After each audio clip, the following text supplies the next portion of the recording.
Look, my name is Sunny Leong. I'm one of the co-founders of SME for Labour. Thank you so much for coming here this afternoon to hear from four distinguished speakers on what do a post-pandemic high streets look like, and we'd love to hear and learn lessons from Northern Ireland. So what we'll do is let me introduce the speakers. Glenn Roberts, who's from the Northern Ireland Retail Association. Retail, right? Yeah. And then we've got Bill Atkinson MP. He's the Shadow Minister for International Trade. And then we've got Louise Haig MP, who's the Shadow Northern Ireland Secretary. And then we've got Ed Woodhall, who's from the Association of Convenience Stores. Each of them will speak for about 5 to 10 minutes, and then we'll open it up for questions and conversations or contributions. Louise has to leave at 4 o'clock for another meeting, so if you have any questions for Louise, perhaps maybe they can ask you before you go. Excellent. Right, and we'll kick off with Glenn. Sonny, thank you very much. Listen, thank you for the opportunity to speak today, and certainly on behalf of our 2,000 members that we have in Northern Ireland. I'm absolutely delighted to be here, and obviously particularly with Louise and Bill. Louise is a very hard-working Shadow Secretary of State. It's sometimes a complicated brief to have, but Louise has certainly put herself into the deep end. I want to be very clear. I'm not here to talk about Northern Ireland's troubled past. I'm here to talk about its future and the opportunities that are there. And I think I've got one, I suppose, very simple and clear message. Despite our difficulties, let me assure you Northern Ireland is open for business. In fact, what I'm here today is a shameless pitch for Northern Ireland PLC. But we're ambitious. Retail Eye is ambitious for Northern Ireland, and we have a vision to make it the best place in the UK and these islands to shop, to socialise, to create and to start a business. And at long last, we can begin to ask ourselves what success looks like for post-pandemic high streets as we begin the long road of recovery for our retail and hospitality sectors, who have had their toughest ever 18 months. But we in Northern Ireland are doing something different from any other part of the UK. Yesterday, registration opened for 145 million high street voucher scheme, which gives 1.4 million people in Northern Ireland 18 years and above £100 gift card. It's designed and is a fiscal stimulant, and is directed at independent retailers and hospitality businesses that are impacted the most by COVID. And above all else, it's a genuine attempt to get people back to our high streets. And in the last 24 hours, I think the running total that we have, over 600,000 people have applied for this card. So it's all about getting those people back to our high street, but it's also about making sure they spend that voucher with those independent retailers, not the big supermarkets, but those independent retailers that closed, couldn't even do click and collect, but suffered tremendously throughout various lockdowns. And I think this is one very clear example about the difference devolution can make. And we hope that in many respects this could be a template for other parts of the UK. And I know my colleagues in the Republic of Ireland and elsewhere in the UK are very jealous what our executive has done and is achieving on this front. But if we look at the wider solution, and part of the solution lies to this broader challenge, in redeveloping and implementing the concept of localism to repurpose our town and city centres as unique hubs at the heart of our community.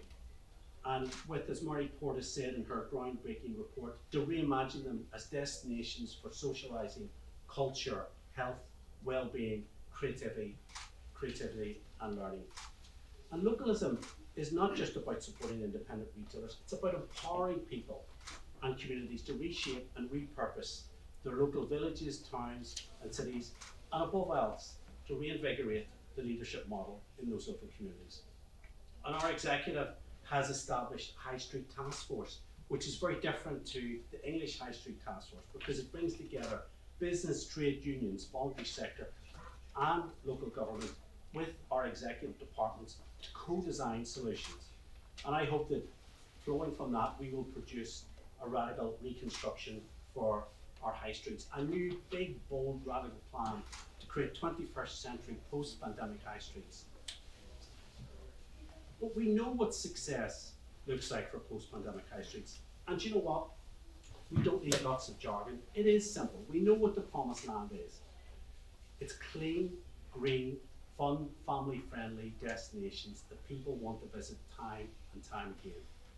And our message to government at all levels is just don't treat business, trade unions, and the voluntary sector as consultees, as just consultees.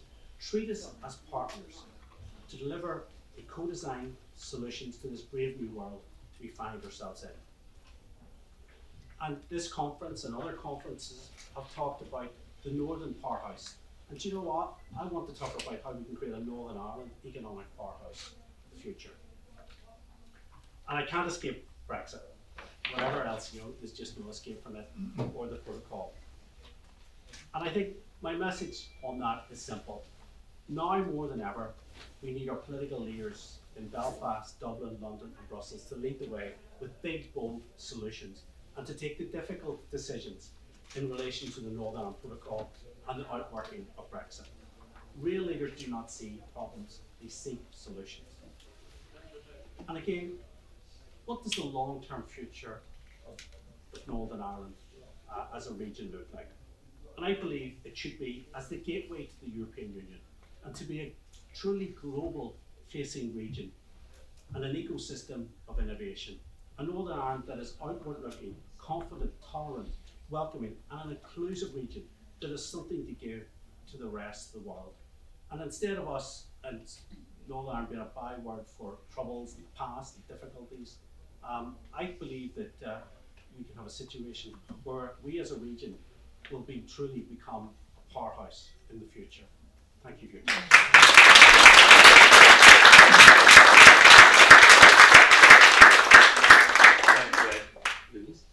Thanks, Sonny. I'm going to stay seated if that's okay, because I've been wearing high heels all week. I'm done in.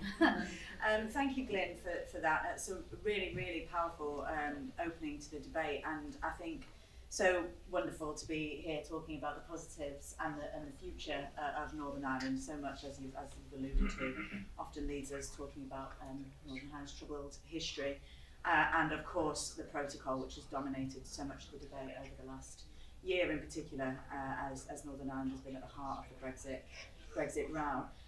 So this is brilliant to be talking about this and talking about the practical things that we can do to help in London, but also the really positive things the executive are already doing, and the examples that we can take across the rest of the UK from the work that the executive is doing in partnership with business.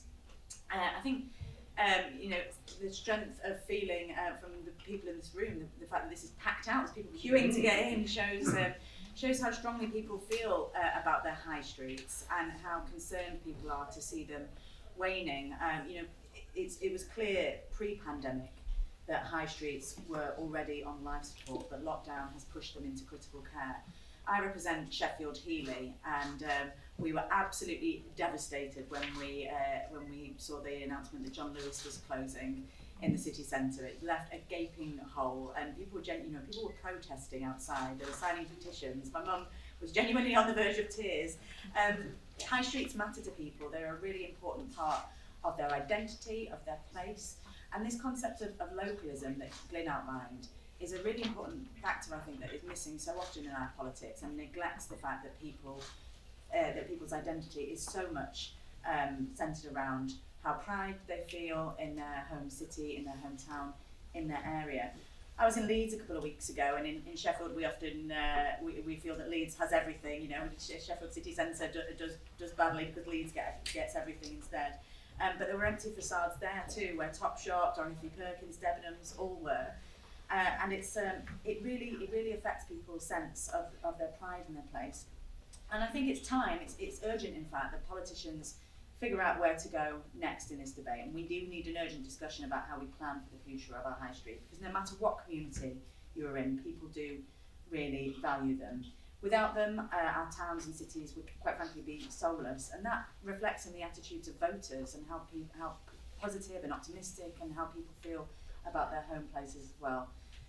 Once shop windows and shop fronts start to get boarded up, you tend to see a kind of snowballing effect with antisocial behaviour, with vandalism as well. So it really is profoundly important for people's homes and places and towns and cities. And if the levelling up agenda was genuine, then it would absolutely be addressing it. In fact, if we were to talk about a levelling up agenda in this party, then high streets and our towns in particular would be central to it. So it's wonderful to have Bill on the panel today, and we've had some really good policies already announced this conference about how Labour would protect and boost up the high streets, but I'll leave those to Bill to go through. Now, there are no easy answers, so it's really good to see the High Street Task Force that the Northern Ireland Executive has set up, and it's good to see the Northern Ireland Executive working in genuine partnership with business, and hopefully that trade unions and civil society will be brought into it as well, because no one has all the answers, and that kind of approach is absolutely essential to it. But as Glyn has outlined, the Sinn Féin Finance Minister, Conor Murphy, has delivered the £100 voucher, which is absolutely fantastic. And also there's plans, I believe, for civil service hubs that are designed to breathe some life into local towns and villages as well, in the absence at the moment of certain businesses.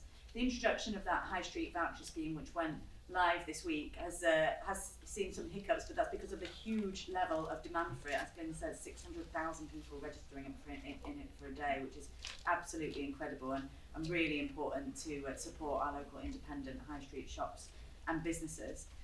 But it's quite clear we do need to reimagine the high street anew. There's no point pretending that anything that we can do will keep the John Lewises of this world in Sheffield city centre, as much as my mum would like it to be otherwise.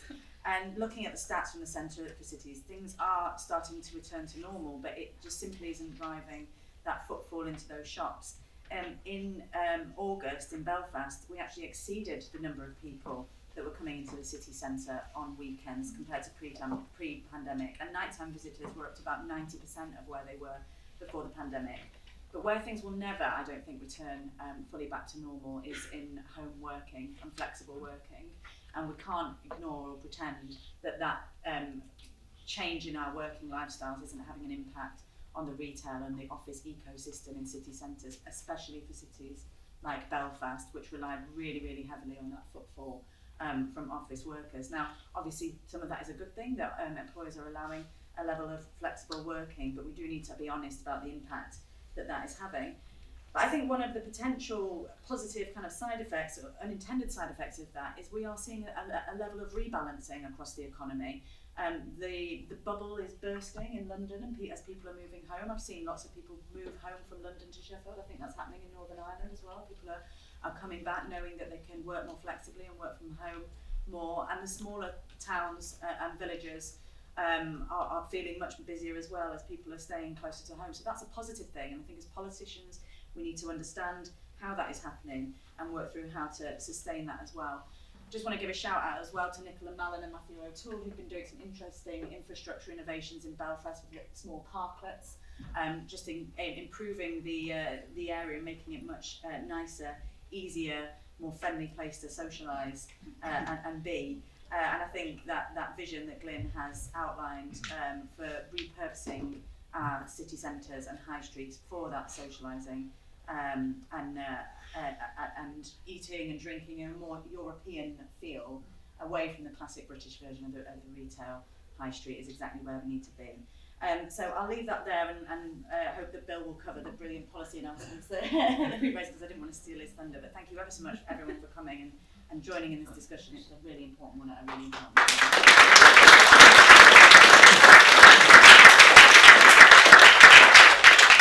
As you know, that Louis is going to leave at 4 o'clock. So if anybody has any really urgent questions for Louis, if not, we can wait towards the end of this. Is it really urgent? I've just gone back to Sheffield and John Lewis Way. However, I mean, every city around within the same boat, I own a corner shop in a little village that would be considered affluent. It's Henfield, West Sussex. Over the last 2 years, it's very unaffluent. I run the food bank. I also own the local shop. How are we going to repair that? You know, even when you go to Brighton, Brighton is suffering. No Debenhams, Topshop, Dorothy Perkins. So, you know, Sheffield has got no John Lewis. You're never going to get, who are you going to get to take that space? What will happen with that space? So, you know, I'm sitting here and thinking, what can we do? Yeah, we could give them all £5 off, but you know, we've got to keep doing that. And unless the government does something about the tax and online spending, we're never going to be able to compete. No, I do sell some things that people don't buy online, loose sweets, cars, but the whole of the high street is dead, and this is going to have a big effect. If Sheffield is suffering, Brighton's suffering, we haven't got any help. I don't know if anyone's walked down Oxford Street, London, terrible, terrible. It's completely empty, you know. You've got House of Fraser, Debenhams, all those empty little Topshop, the major retailer on Oxford Circus gone. You know, all you've really got in Oxford Circus is H&M and that chain. You know, that's not going to encourage people and tourists to come. No. So what can we do? Well, I think hopefully Bill is going to outline our tax, because we have addressed the issue around tax. I better now, you said it 3 times. But you're absolutely I right. just had my booster injection in Topshop.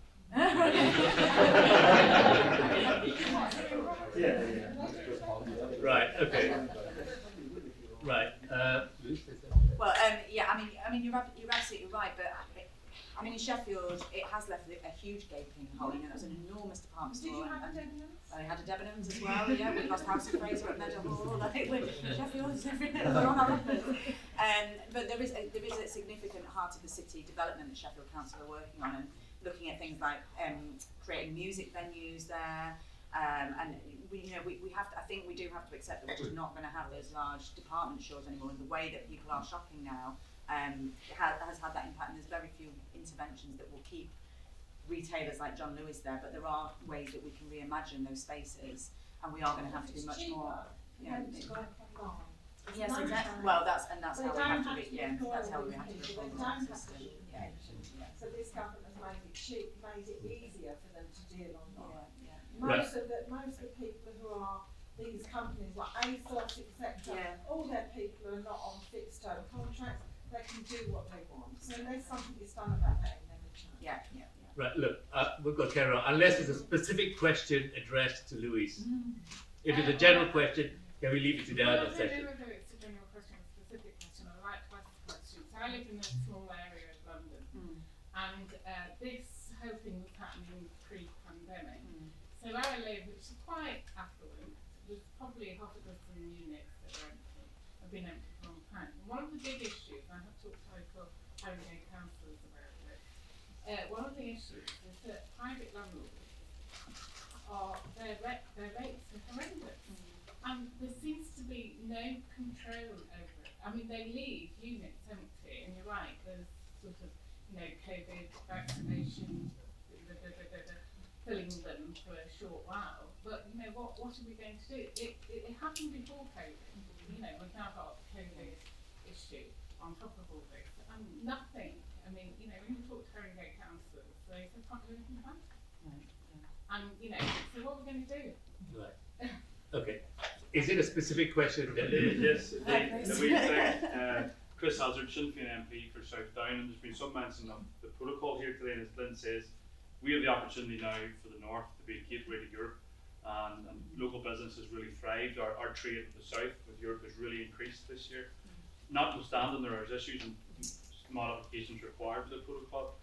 Do Labour support the protocol, and are Labour going to hold the government's feet to the fire at the minute to say, you can't go to, bring everything to the brink again? Because sometimes we know, for example, the Tories are playing fast and loose when it comes to the North, and we're being used as pawns for this war with Europe. But Labour's position, especially from leadership, is not clear enough in the protocol. We want to hear a strong response that Labour do see the advantages of the protocol, and they're going to stand up for local business to ensure that the protocol remains. I'm really surprised to hear you say that, Chris, because Keir and I, as you know, were in Belfast in July and met with Michelle and with Declan, and Keir made an intervention, as you know, then to say that the Tories should commit to a veterinary agreement with the European Union that would immediately reduce 90% of the checks that are currently required down the middle of the Irish Sea. And repeatedly, Keir and I have made very clear in the House of Commons that the government should be using the mechanisms within the protocol. We've warned against triggering Article 16. We've warned against ripping it up. I said in my conference speech yesterday that Boris Johnson's repeated dishonesty, his lies that he told the people of Northern Ireland, and the ripping up of the protocol through the UK Internal Markets Bill have all had a direct line to the instability that we now see in Northern Ireland, and there are those that are trying to exploit that as well. So we have been extremely consistent on this from the UK Internal Markets Bill onwards. Now we support a renegotiation to ease some of the disruption that we've seen. Of course we do, and the Republic of Ireland and the EU have been very clear that they are happy to come to the table and do that, but we do not support the unilateral undermining. Nobody wants a renegotiation of the protocol. Nobody said Maros Sefcovic has said very clearly that he's happy to do that, and met with party leaders last week to do so. So, we're very, very clear that this is a process and a deal that was required to manage the Brexit deal that the Prime Minister chose. And that is his responsibility to find solutions to it. But there is no excuse and no support from any quarter for the unilateral behaviour that the Tory government are behaving. It needs to be done through the mechanisms of the protocol to find a route through. Thank you. Right. Moving on, Ed. Thank you. Hi, I'm Ed Woodall. I'm Government Relations Director at the Association of Convenience Stores. So we represent 33,500 shops across the UK, and Glenn invited me along to talk a little bit about the work that we've done on high streets and the lessons we learned on policy issues. But actually, I feel like I can learn quite a lot from Glenn and from Northern Ireland in terms of your high street voucher and your task force coming forward. But nonetheless, I'll share where we are. And I think the key thing here is, first of all, around joint working between government and industry and also local authorities. In a big way, we do that. We're a member of the Retail Sector Council. We are part of the Future High Streets Forum and the High Streets Task Force. So that's a good starting point for sort of joint working. I think there's a lot of recommendations around high streets. I think in the last 10 years, we've seen 8 different reports. Porter's Review, the Grimsby Review, 1, 2 and 3. Timpson Review, the House of Commons Housing Communities Local Government Select Committee report, and many, many more. 150 policy recommendations. So we're not short on the analysis of the issues or the policies. We're at a point of delivery, and if anything, the pandemic has sort of sped that up with the urgency we need to act. And there's a few issues that I just wanted to sort of highlight as I think the key challenges, and some of the comments that we've already mentioned I think cover these, and it's great to have a convenience retailer in the room as well to correct this. So I think problems for high streets is around too much of a focus on retail. Retail is going to be a big part of our high streets in the future, but not the biggest part. It's going to have to diversify beyond that. So that means we have to look and review at what uses and things we want on high street space. Fragmented ownership, which we've already discussed. We need to be able to find landlords and engage them in local areas, and that is very difficult to do. And I think there's some interesting developments around a register of landlords that's being explored currently, because we need to get them involved and invested in the communities that they're operating in. And then high fixed costs and upward only rent reviews are a challenge, and business rates are a big challenge. And I really welcome the announcements we had around business rates at the conference this year as an indication of the direction of travel around reducing the overall burden. But also I think about in the future for businesses, we need to have confidence that the rate system, the tax system will incentivise investment in communities and on high streets in the future. I also think one of the challenges that we have now post-COVID, well, not quite post-COVID, but after the lockdowns that we've had, is around secondary high streets. I think there's big centres which can attract footfall, that can attract people in, but there's also those secondary high streets that are going to suffer, those market towns that might not have the same draw. And they really need to have a conversation at local level around what they stand for now. Are they about an experience? Are they about convenience? Or somewhere in between the two? And they have to really understand their proposition and go for it and think about the policies that deliver that. So what might those solutions look like? I think first of all, we talked about devolution, we talked about local leadership. That is absolutely fundamental. The people that know best about their high streets are the ones that are operating there, that live there, that work there. So how do we empower them? And I think we've done a good job with the High Streets Task Force to give people great information about how you can do that, how you can recover from the experience that we've had. So that's a key area. And I heard Andy Burnham speak this morning around high streets, and he has a really strong plan for Manchester and for Stockport and around the powers that he has to address that. And I think, how do we expand that further? And more combined authorities, mayors, local authorities having the opportunity to do that. I think there's issues around public realm and how we've got investment in managing and making places look better with the infrastructure that we have in those areas and linking them all up. Accessibility and visibility of different places for everyone is really key as well. And then I think for businesses, I think there's two key principles. One is around investment. How do we encourage businesses to invest in those locations when their existing business model has been disrupted? And one of the key challenges there is business rates. I think the other one is adaptability of policy. One of my members that wants to set up on a high street, they want to know that they can set up, but if something changes in what the customers want, they can change their offer. So I think there's a tension around permitted development rights. We're having a big debate around how much flexibility there should be around them. But I think we should have to say we can't take our hands off the wheel completely. We have to have a plan-led system where people can say what they want, but at the same time, businesses have to be able to adapt accordingly. My members want to operate a convenience store on a high street, but then all of a sudden they think they need a coffee shop on the same time. Well, let's not put lots of barriers in the way of doing that, and let's not charge them more in business rates for doing it. Let's reform that. And I think we're going in the right direction. We have to be really clear about that. And I think there's a real challenges with the business rate system around how it incentivises investment. If one of my members decides to put a CCTV system in their store to make their store safer, to protect someone from violence and abuse, they get a higher tax bill. If they want to put air conditioning units or better refrigeration units in so that they have less of a carbon impact, they pay a high business rate bill. Now we've got to look at that. We've got to say, how do we incentivise investment and not penalise people for doing that? There's lots of different ways you can cut that, and I'm not suggesting it's an easy debate, and I'm not suggesting it's just easy to completely cut business rates. But we do have to look at how we reform it to incentivise investment and think about how we target it towards small businesses to get them back in the high streets and get that diversity overall. So some reflections there, I think, around the problems and the potential solutions, and I think there's lots more we can do in terms of learning from each other around the country on how to deliver that. Thank you, Ed. I'm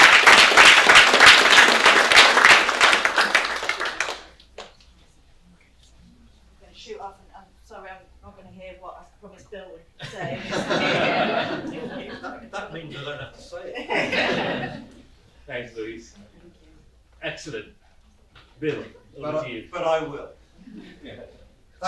Sonny, thank you so much, and thank you to SME for Labour for raising this topic. And the importance of it is, as you said, emphasised by the number of you who are here today. And I am so pleased. I'll get straight to the point of the business rates announcement. I am so pleased we're doing this because I've been arguing for it for at least 5 years when I was doing the Shadow Business Brief, that we scrap business rates, which is an upfront cost of doing business that you have to pay, regardless of whether you've got any money coming in through the door, and replace it with a fair system of business taxation. Absolutely thrilled that Rachel Reeves announced that yesterday. I think it will be transformative for many businesses who want to start up and businesses who want to invest and grow. And Ed just outlined the challenge now where you get hit if you try and make an investment with an increased tax bill. I mean, it's a nonsense in retail, it's a nonsense in manufacturing as well, and I am thrilled we're doing it.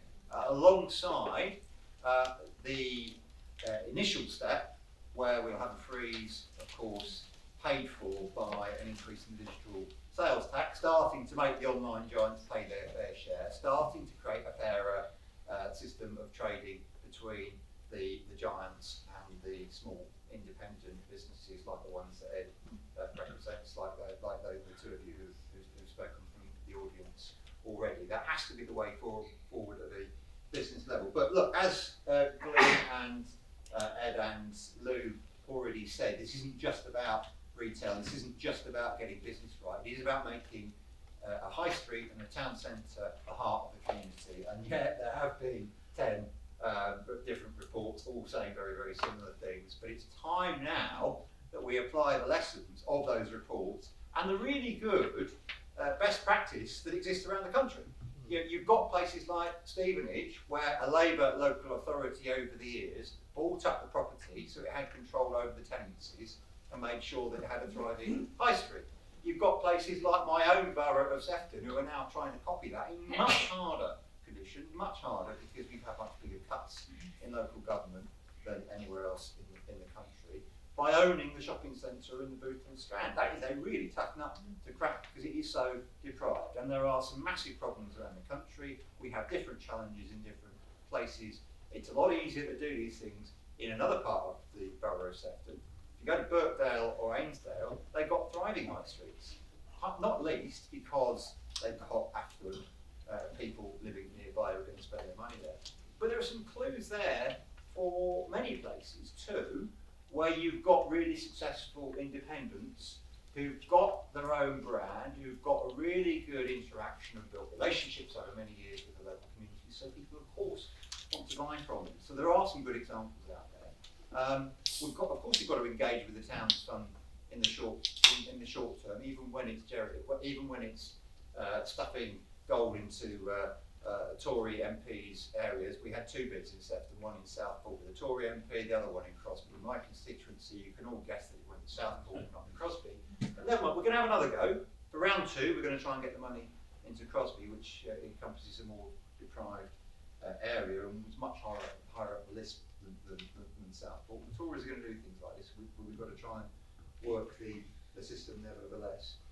But above all of that, one of the other big announcements from Rachel yesterday, and we match this with what we're doing in the Liverpool city region at a local level, is the kind of investment in the future of the economy, jobs in the green economy, £28 billion a year from Rachel, which goes alongside the 150 million that Steve Rotherham and the 6 Labour councils in the Liverpool City Region Combined Authority area have got of investing in the green economy, the renewable sectors that we are very much leading on in this country, and creating those jobs, creating that spending power to spend in our high streets.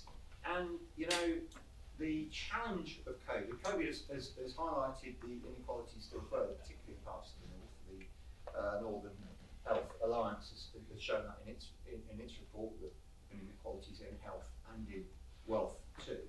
But as we come out of this, the new ways of working that you mentioned, Ed, are, yes, a challenge, but they're also an opportunity.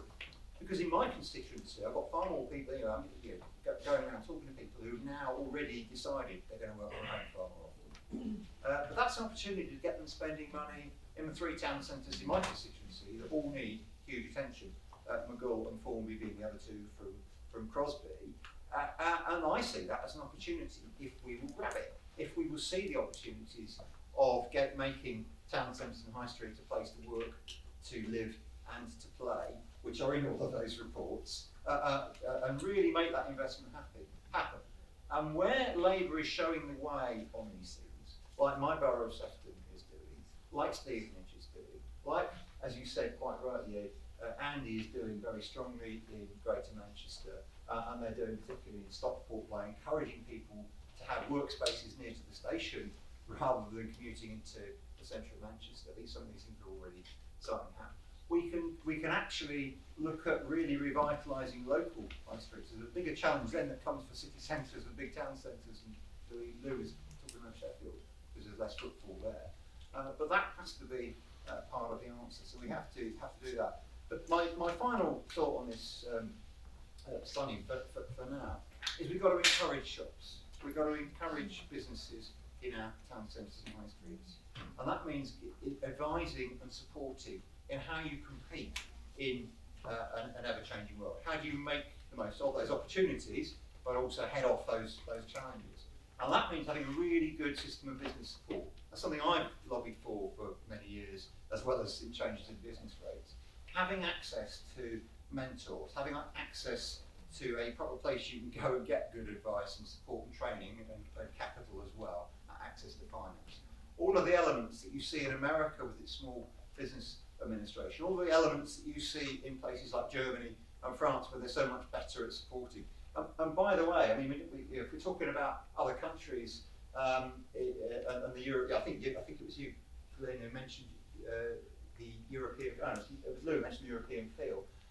If I go to eventually start travelling back to overseas, if I go overseas, if I go to a European town, the smallest towns, I expect and will almost always find a thriving high street or town centre, because they take great pride in their town centres and in their common areas and in their environment.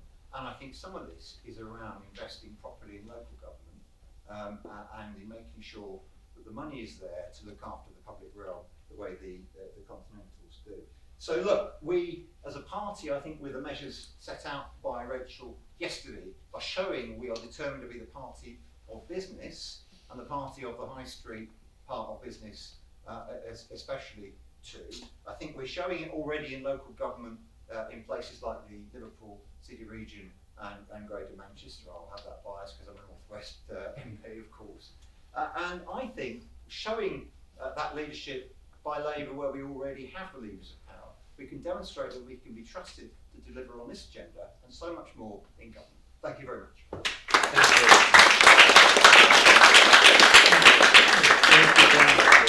Look, before I open up to the floor, let me share some observations with you.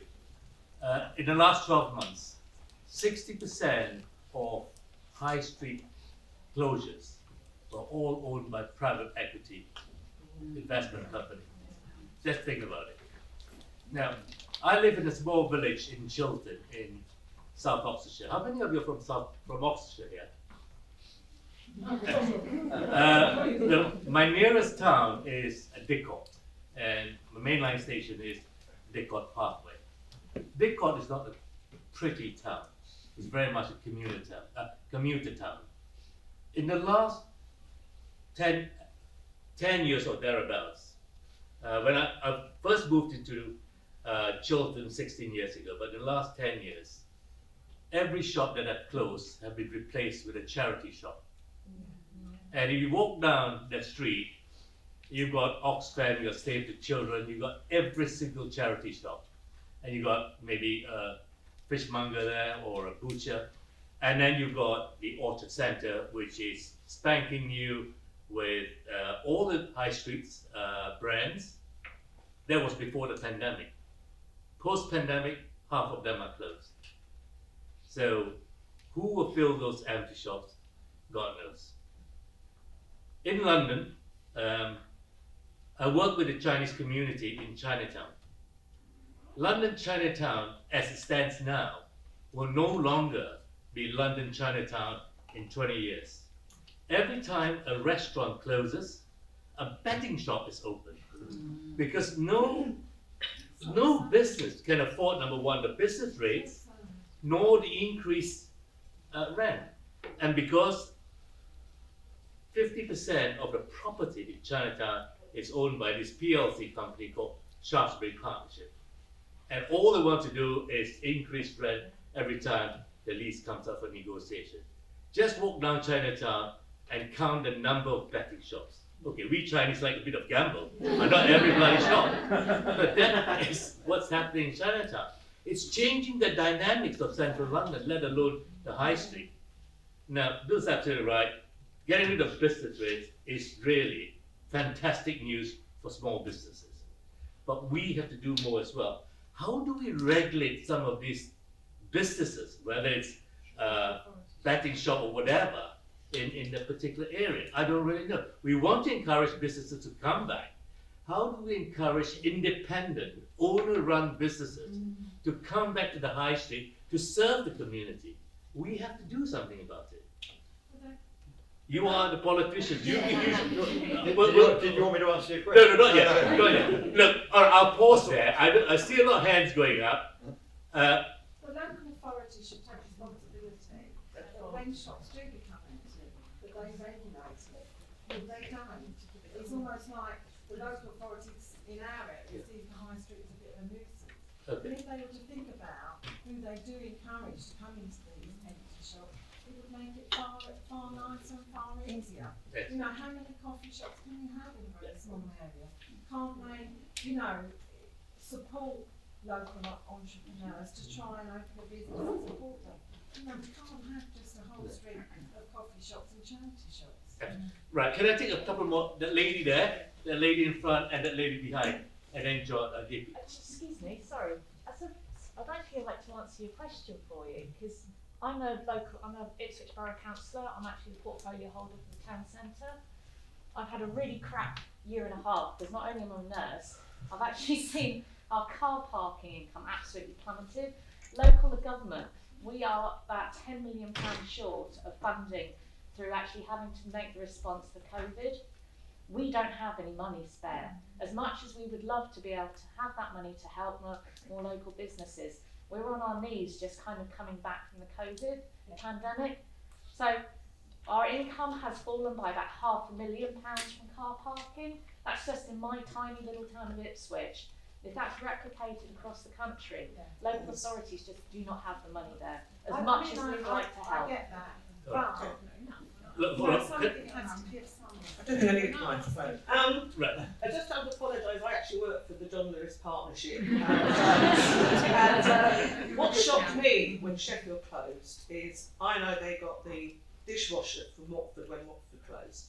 And what was shocking to us was that Sheffield closed when we knew about the investment that was going into Sheffield through Sheffield Council, and that all 5 John Lewis branches still remain open. I'm not advocating them closing, I still want to have a job. But I walked down Oxford Street a few months ago, and it looked like John Lewis might be the only man standing because it's absolutely devastating. And if the major shopping centre in Europe looks like that, I really feel sorry for the high streets. But there is an opportunity for small town centres. I'm a councillor in the London Borough of Barnet, the biggest borough in London, both in size and population. Most of the people who live in the borough actually go to work in central London. Majority of them are now working from home. It is an opportunity. Unfortunately, my council is Tory. They have no imagination. I believe that we should actually put housing into town centres, because if people are living in the town centre, they will use the town centre. They all talk about viability in the Tories. They've got no imagination at all. I don't know how we can actually encourage the Tories to actually take a step back and listen to local councillors in their wards. I've got 2 town centres in my wards, and they are quite well off. It's not a poor area whatsoever, and they will shop and drink in those town centres. If we can actually make those dilapidated flats above the shops actually livable, decent. I know McGill, and I know what the housing's like in McGill. It's not particularly the most decent housing, but have mixed housing in town centres, have families, have young people, have professional people working there, and that will make a huge difference to those town centres. But I was interested in what you said about the convenience stores and the struggles they have.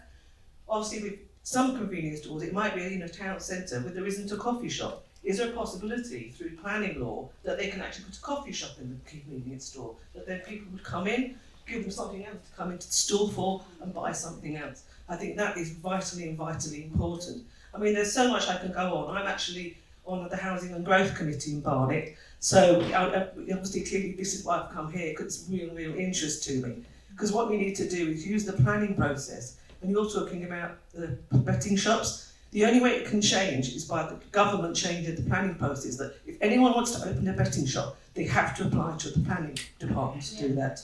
Right, okay. Is that a question addressed to any of the panelists? Well, can I maybe Yeah. just some of the points. I think I welcome your party's announcement about business rates. We've worked very closely with our finance minister, Conor Murphy, in terms of rates relief, not just in terms of the rates holiday that we got, very welcome as it was during lockdown, but also how can we use the rating system, how can we change it to incentivise? So one of the things we put forward is building upon previous schemes, that if you're a new start independent retailer, that you take over a derelict store, that you won't pay rates for your first 6 months, or you'll get a significant discount. Or your existing independent retailer that wants to grow their business, wants to expand what they do, you should be able to write off 6 months of your rates to allow you to grow your business, to use that saving to expand your business. But let me say this, fixing business rates is not a silver bullet for the rules of the high street. What we've got to get, and this was the same before the pandemic when the high street was going through a reconstruction process, which doesn't necessarily mean that it's all bad. Yes, a lot of big stores have closed, but I think what we've got to try and change the narrative. Instead of looking at all these empty stores and dereliction in our town centres across the UK, instead of seeing them as the failures of the past, seeing them as the new businesses of the future. Yeah. And how can we get new start independent retailers into those stores from maybe market traders who have a market stall, or from people who do pop-up shops at Christmas, or new start small businesses that have products who could maybe cut out the middleman and sell their products themselves. How do we get and support them, and how do we get them into those stores, and how do we make sure that our town centres are fit for purpose? I think one of the big challenges that we have in Belfast, largely as a result of the Troubles, is that Belfast city centre, not a lot of people live there. Now we're seeing lots of people coming back there, there's new apartments that are being built, but it's not just about ensuring that we build lots of apartments for young single millennials. It's about getting families back living in those town and city centres. It's about Belfast city centre having a downtown strategy, which it never had before. So there are challenges there. And let me say this, and this is a UK-wide point, that one of the byproducts of COVID, and I know our two MPs from Sinn here who represent Muir and Armagh and South Down, and they would know this, that because of so much home workers, and particularly in the civil service, that's actually fueled a lot of a big increase in shopping local and socialising local. And so there's an opportunity for those retailers to try and capture more of that. And one of the good initiatives that Conor Murphy, our finance minister, is 14 civil service hubs, where those civil servants who are in those market towns, those smaller towns, instead of commuting to the vast civil service estate that we have in Stormont, they could do what they have to do in 14 hubs that are hopefully going to be all town centres. And again, that's driving footfall. That's driving people to come in who will maybe buy a small shop, a small basket shop, or grab a coffee, or go for a drink on a Friday night. So it's those sort of creative solutions and joined up thinking is that we need. Rates is important, and it's a good announcement you guys made this week, but it's not a silver bullet. Bill, you want to? Yeah, sure. Look, I mean, I think that's right. I mean, I don't think for 1 minute that scrapping rates is going to solve all the problems of the high street either, but it is a very important part of the piece. I mean, just some thoughts. I mean, I think car parking is a massive challenge for us. I mean, hopefully soon electric cars and actually getting EV points into car parks is a key part of the support, isn't it? But so public transport. You know, I mean, one of the things we're working on is getting control of our buses in the Liverpool City region. Finally, I mean, it's taken years and years to get the bus act to allow us to do it, but that's coming, and that will help get people into town centres by having decent control of bus routes. So those sorts of actions that encourage people in too. So there's this much wider point. But I've got to say about planning, the Tories have, step by step, reduced planning control. They have reduced the powers and the ability of local government to influence what goes on in their areas and of allowing local people to have a full say in influencing. And that makes it so much harder to resist the sort of plethora of charity shops and betting shops that we've been talking about. So we've got to have a proper planning regime. Surely, that is what the Town and Country Planning Act was all about, wasn't it? When a Labour government, remember, introduced it. So that's got to be crucial. But one of the ways around that is something I mentioned, which is ownership by the local authority. Now that is really tough to do when councils are as cash strapped as you were saying in Ipswich. We have the same problem, but the Sefton Council managed to borrow the money at prudential rates and used the rental income to cover the cost. So again, I think some of these are limited measures. They're going to need Labour government to be able to do them properly, but we can start. And as I said in finishing my opening remarks, I think if we can demonstrate around the country in places where we are delivering good practice of these sorts, then it will make it much easier for us to make the case that we should be trusted to be the national government. Excellent. Thanks. Thanks. I think 3 points to pick up on. So on local government, I totally get it that the funding is an issue, and not everyone has the money that comes in when we talk about central plots from government or elsewhere. I think some of the reflections from what my members ask about what they want from local authorities is around clarity in terms of a local plan, speed of decision making, and I think for lots of what we're talking about, management of the hierarchy of different retail centres and having a clear vision and purpose for different ones. So where lots of my members trade on parades or secondary high streets, that's very different from the central high street. Now, if we can articulate a vision around that, then I think you can go quite a long way into attracting businesses in. So that's one point. In terms of adapting, we talked about coffee shops and we talked about housing. I think both of those have got to be part of the mix in the future. The question really is, how do we deliver it? How does the planning system deliver it? And actually, the permitted development rights do enable that to happen, but we can't just completely say there's no plan-led system. We do have to have a plan-led system. I think there is a balance that you can get to, and we certainly advocate the permitted development rights being allowed, but with appropriate prior approval that understands what impact it would have on local services, and having a sunset clause on those things. So let's see how it's going. We're going post-pandemic. We've got to see how it goes. So after 2 years, let's review that policy, see how the permitted development rights is working, and have an impact, and then come back to it again and see if we need to draw it back further. Excellent, thank you. Okay, we have next round question. You, JP, and the lady right behind. Hello, my name is Councillor Jen Kitchen. I'm the Deputy Cabinet Member for Economy and Community Wealth Building, which essentially covers businesses at the London Borough of Newham. I want to talk a little bit about what we had. So at the beginning of the pandemic, I came in midway through because we weren't getting our ARG money out the door. Businesses didn't trust us to actually deliver on anything, or that we were giving away money because we'd never spoken to them. And one of the ways that we rectified that was door knocking as an administration with Labour, with high-vis jackets on and all that kind of stuff to make sure that we were actually seen as a presence. I was really interested in what you were talking about, Glenn, with your high street voucher, and I was wondering if you could give more reason behind it and funding behind it. And then for the rest of the panel, what single or top 3 pragmatic policies would you ask Labour councillors or activists in the room to advocate for and implement, particularly at a local level, and maybe with some of the ARG funding, because that's our discretionary funding? Yes. JP. Hi. There's a lot of people learn a lot more about this than me in the room. I'm just thinking as an interested member. But it seems like there's, I think, I'd just be really interested to see what the kind of joined up thinking across different departments is, because this we're approaching this from a very business and or very specific local authority view. But I think there's an option, and you've touched on it slightly, about integrating housing solutions by using empty properties, and that then has a massive environmental impact because people are travelling less. I think the past 18 months, before that I had a job where I was in Yorkshire half the week and in London half the week, and I was always travelling. And I spent 12 months where I didn't go more than about 2 miles from my flat. And actually discovered all sorts of local businesses and I think people are thinking about that a lot more, about travelling less, not wanting to go back to the commute with hybrid working. So the integration between, rather than seeing it as a big problem, of course it's a big problem, but finding a really exciting hybrid solution which is much more integrated. So people are travelling less, they're living maybe above the shops where they work or the businesses where they work, and so that in the spaces which are suffering, which have been kind of people commute to and then have a drink after work and then leave, that suddenly, if people are living there, that becomes their local pub or their local restaurant or their local music venue, as opposed to somewhere they go into and travel out of.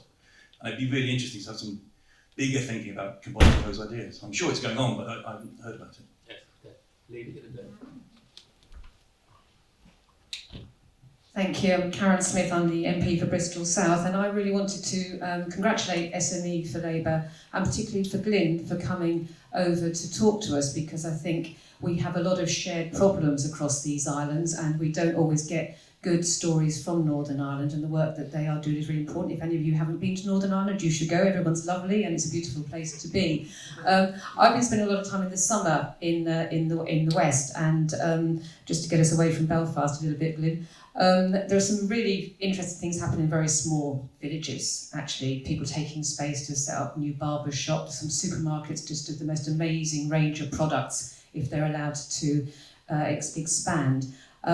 So I just wanted you to talk a little bit about the differences perhaps in the western part of Northern Ireland and how those traders can be supported. What's your big ask now from the UK government to support them as more home workers come and more people want to come home? And what can we do here in Labour to support you in the work that you're trying to do? Excellent, thank you. Ed, do you want to take it first? Sure. So I think there's 3 policies for councils to think through. I think I've sort of talked through a few of them before, but I think place management, as in identifying the purpose of individual places, so managing the hierarchy of centres across different locations and having a clear strategy for that in local plans. And I suppose the prerequisite for that is to have a local plan, because there's lots of councils that don't currently have local plans. I think around thinking inventively around some of the reliefs that we already have in the business rate system. There's a lot of levers you can already pull in terms of discretionary rate reliefs, and that's a real key indicator of the businesses you do want there. And I appreciate not everyone has the funding to do that, but for those that do, they should certainly think about those options. And then secondly, obviously, is the new opportunities. So we've talked a lot about home working. We talked a lot about how that type of working is going to work in the future, and I think for those smaller high streets where lots of my members trade, there's a great opportunity to think about how we provide the services closer to where people live and work, and think about those as opportunities and not just problems, as you said. In terms of cross-departmental working, yes, but it's also the ultimate problem, isn't it, of how you're doing different committees and departments together, but certainly in terms of diversity of use. And from a business perspective, I suppose, what does that really mean? That means what licenses do I need to do that? What barriers are there? And trying to move them away. And that takes different departments coming together, whether that's the economic development team or the licensing team or whatever. And I think there's great examples of that through the, I won't say the Build Back Better High, but it's the High Street Strategy document the government's put together. Some good examples in that of where it works. Yeah, I mean, just Karen could see again. I mean, you're absolutely right. Talk about our fantastic rural towns and villages that we have and all that. And one of the big sort of takeaways that we can take away from COVID is the amazing role that many independent retailers provided. Went out of their way to provide a service to the vulnerable older members of our community who couldn't go to the big out-of-town stores, and they were there, an absolute vital lifeline. I think it reinforced their role as community entrepreneurs, but also a community service as well. So, and I think there's so many examples I could go. I think the big challenge for many of those smaller towns is infrastructure, is making sure that a lot of them do feel left behind, because we have a big long list of big regional infrastructure projects. And I think what we always say, look, we need to put the infrastructure of our rural towns and villages and all that on that list as well.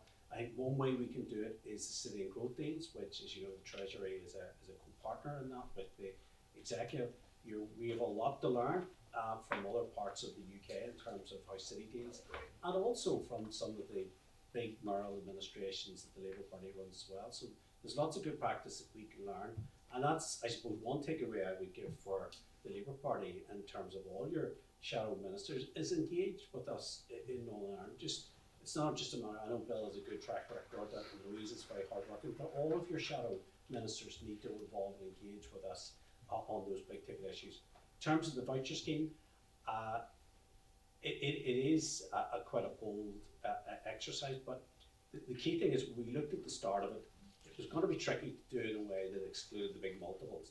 So instead of what we're trying to do is make sure that it's targeted in terms of the message that supporting independent retailers, helping those very same independent retailers that were there during the lockdown, or the ones that were closed during lockdown that couldn't even do click and collect, but yet they saw all of the big supermarkets selling books, toys, and so on, yet they couldn't even do click and collect. So it's important we obviously encourage the general public to use their voucher to spend £100 in those stores. And I think right across all the 5 main parties in the world, they are completely in agreement. But it's also about protecting the jobs in those small businesses and those independent retailers, making sure we look after the workers in those businesses as well. So it's, and what we've said, that 70p in every pound you spend with an independent retailer is recycled around the rest of the economy. So you're helping producers, farmers, manufacturers. So by using your voucher in an independent retailer, you get more bang for your buck. Now, admittedly, a country the size of England, it would be hugely expensive for you to try and do that. But that's not to say some of the big city administrations could look at something similar. The idea was partially borrowed from what Jersey did. It's not quite the same scheme as Jersey, but you know, we've got lots of local examples in Northern Ireland. For instance, the Enniskillen Bid Business Improvement District has a voucher scheme which keeps a lot of the trade local. And some of the genesis of the nucleus of the high street voucher that our executive is bringing forth comes from Enniskillen rather than actually Jersey. But it's too early to tell. But what I would say is, for me, what the success looked like for this high street voucher, if the majority of that 145 million is spent with local independent retailers, I'll be a happy man. Yeah, I think the voucher sounds like a very promising way of supporting local businesses and local economies as well, and communities, and that's probably a good one for one of the three, isn't it, for local government actually. I love the fact you're going out knocking on doors. Anybody who knows me will know that anybody who knocks on doors is doing the right thing. Us engaging as a party can only come if we're going out talking to people, building relationships. That applies directly with people we really want their vote now and longer term, but definitely with the business community. If we want to change people's communities, we want to improve business performance, then they're going out and talking to people and listening, and the answers are out there. I think we go and ask, we'll get really good answers. Just two linked specific things on the financial side of this. So something we did in the Liverpool City region and continue to do as part of the COVID recovery process. The 6 authorities in the combined authority area in Liverpool put in an additional £50 million for small businesses and self-employed people. That has gone a very long way. It hasn't been enough for everybody. It hasn't gone to everybody who's been excluded, but it's really made a difference to a lot of people, even relatively small amounts of money often do. And it's something I think with recovery that can help too. But wider than that, and this is a national government task, and I'm really frustrated, I'm sure a lot of people are, that the government hasn't done this.